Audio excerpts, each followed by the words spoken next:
here's what's going next on the 64. Here are the parts you need to install the ididit column shift.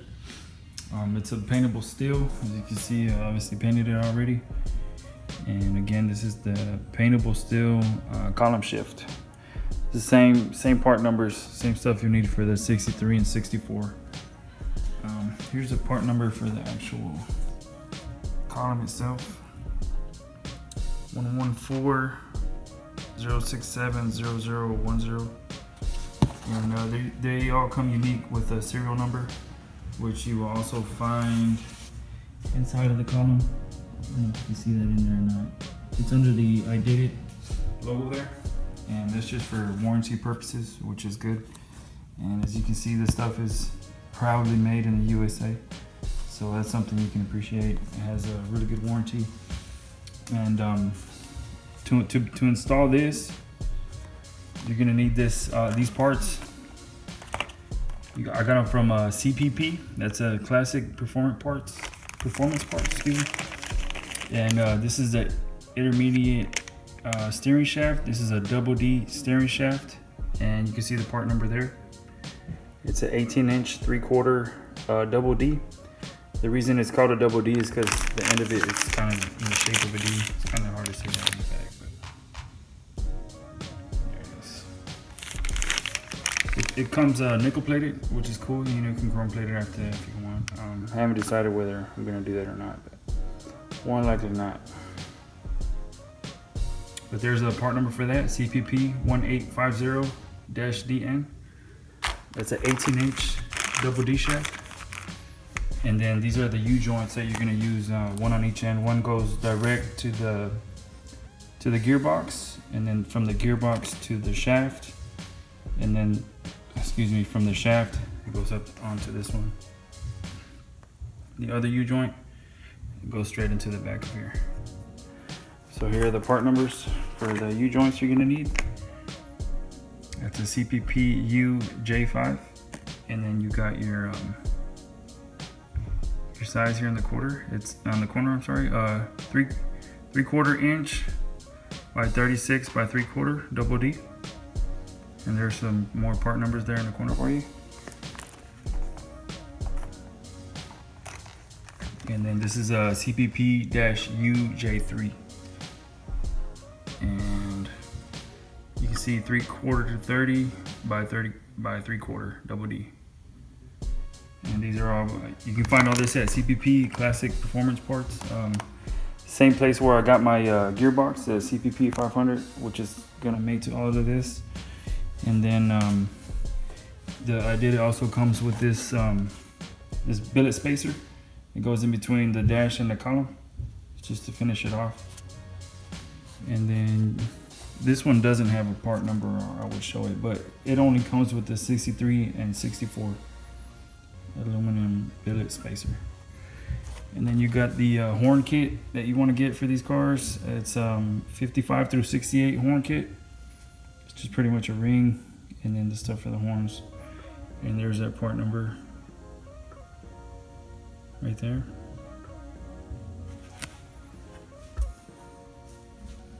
And it comes with this right here. Is just it goes on the end right there of the shifter. I haven't taken that out yet. It looks just like this, but a little bit bigger. Then you have your tilt, your hazard, and your turn signals right there. So all that comes with it. Whenever you buy the kit, you got to buy these separate. You got to buy the U-joints and the steering shaft separate.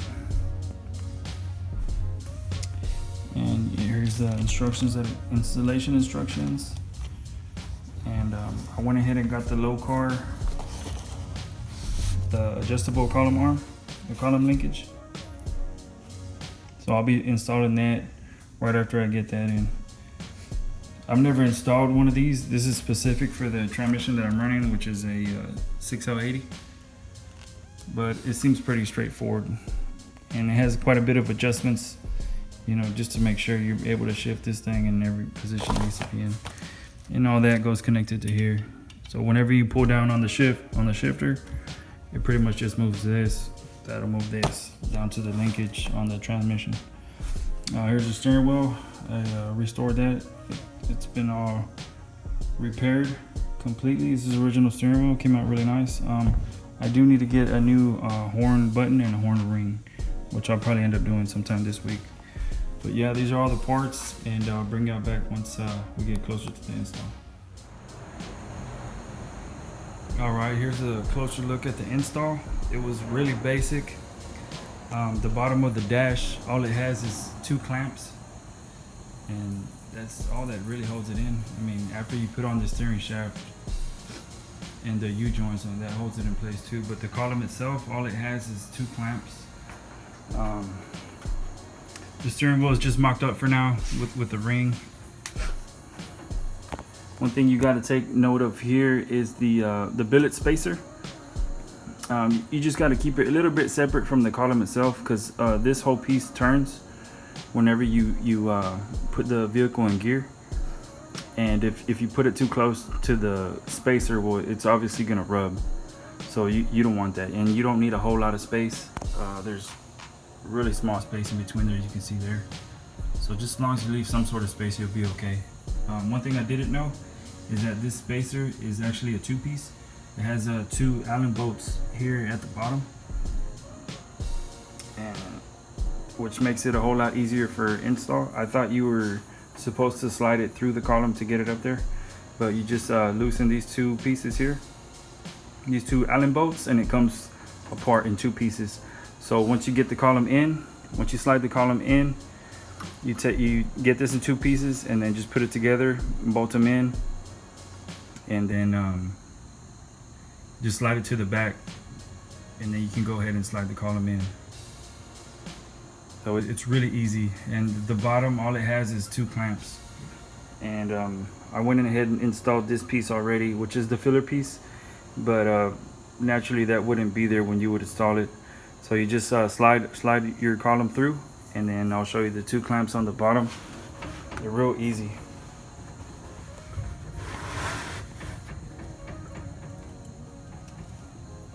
Here is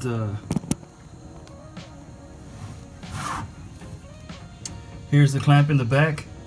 As you can see, all I used was a hose clamp because I couldn't find my original clamp. So you have 1 clamp there,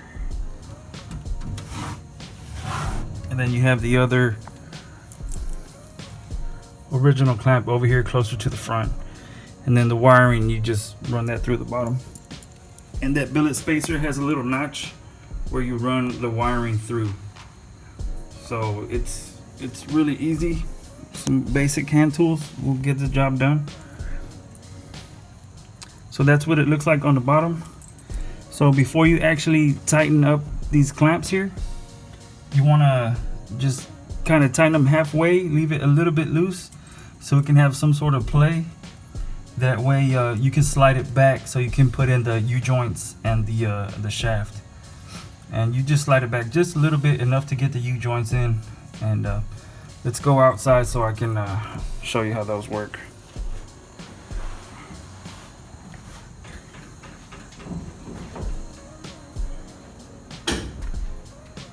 So here are the U-joints. Here's one here that goes straight to the column shaft, and then the other U-joint, it mates straight to the CPP.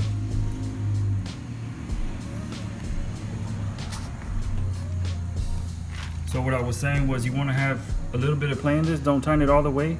That way you can slide it back just a little bit, and then put this inside the U-joint. So after you do that, you just kind of pull it forward. Well, actually, before you do that, the sequence out here is, once you get this the column in, you got to go ahead and put on your boot, and then put on the linkage arm right here. Don't forget to do that. So you slide in your column, don't tighten it all the way, put in your boot, put in the linkage arm, and then you can slide this back just a hair to get the shaft inside of the U-joint. And then after you do that, you can just pull it right back from right here, and then that'll allow the shaft to be in the U-joint. And then just make sure you give yourself enough space between the spacer and the column. It's just a hair, just that small little space, and then you can go ahead and tighten down the clamps. And then you go ahead and tighten down the U-joints. The U-joints, it has 2 bolts. It has 2 Allen screws for the D shaft, 1 on each side, so that thing won't go anywhere. So after you tighten those down with your Allen wrench, you can see the Allen head there. You go ahead and snug down the nuts. So there's 2 in the D shaft and there's 1 here in the back for the actual shaft. So there's three of these bolts on each U-joint. And then you have the shaft itself, and then the same thing down here. The shaft, U-joint, and then your gearbox. So this stuff is really easy. As you can see, everything worked out really good. I am going to go ahead and bend these brake lines once I get the booster, or whatever I'm going to run here next. It kind of seems like I don't have enough room for the booster. It did call for a 7-inch, but if that doesn't work, I'm just gonna have to go with Hydro Boost. So that's it for the ididit. On the install on the ididit, it was a very basic piece to get in. And this is the ididit paintable steel column. Paintable steel column shift. And I think it's a nice piece. The only thing that I'm kind of having an issue with is just the ring itself. The ring, all this ring does is covers the gap between the original steering wheel and the column. You don't need this ring if you're gonna run an aftermarket steering wheel. This ring horn kit is only for the stock steering wheel. If you're gonna run the stock steering wheel, that's why you need this. But I'm kind of not liking the way it's sitting, because it really doesn't hold on anything up until you snug the steering wheel. And like I said, this one's just mocked up for now, so I may do something to this to keep it in place.